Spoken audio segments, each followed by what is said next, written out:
As you listen to this passage from Hebrews, remember this was written to early Jewish believers. Consider how the divine paradox of Yeshua the Messiah, fully God and fully man, was as challenging and important to them as it is to us today.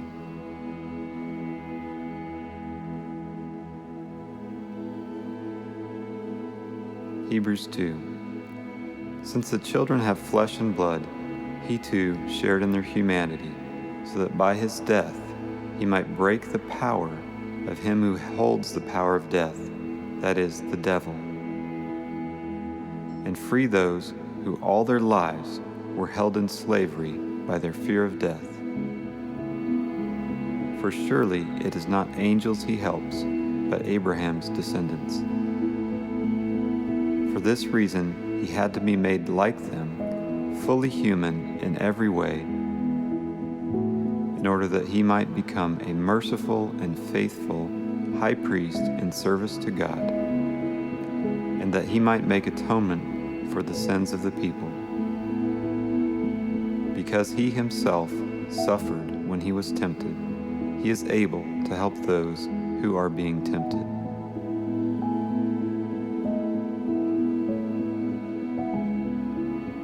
As you listen to the passage about Jesus suffering and being tempted for our sins, what came to your mind?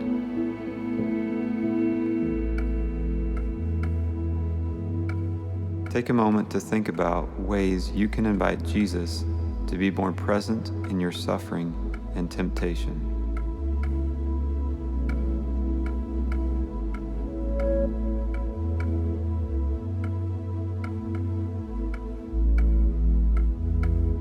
Now consider the words of Peter. His divine power has given us everything we need for a godly life through our knowledge of him who called us by his own glory and goodness. Through these, he has given us his very great and precious promises, so that through them you may participate in the divine nature, having escaped the corruption in the world caused by Meditate on how God has given us everything we need for a godly life, and take a moment to give thanks for everything he has provided for you.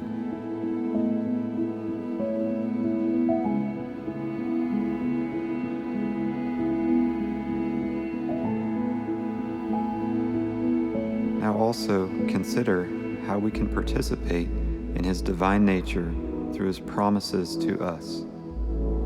Let these promises fill your mind.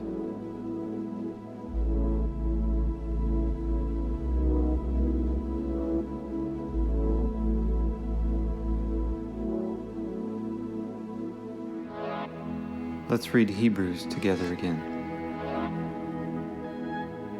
We are people of flesh and blood. That is why Jesus became one of us. He died to destroy the devil who had power over death.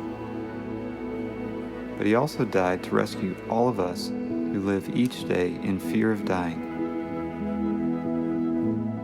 Jesus clearly did not come to help angels, but he did come to help Abraham's descendants. He had to be one of us so that he could serve God as our merciful and faithful high priest and sacrifice himself for the forgiveness of our sins. And now that Jesus has suffered and was tempted, he can help anyone else who is tempted. Consider the great sacrifice that Jesus has made on your behalf. His body, his blood, shed for you, that we could participate in his divine nature and the amazing promises he has given to us.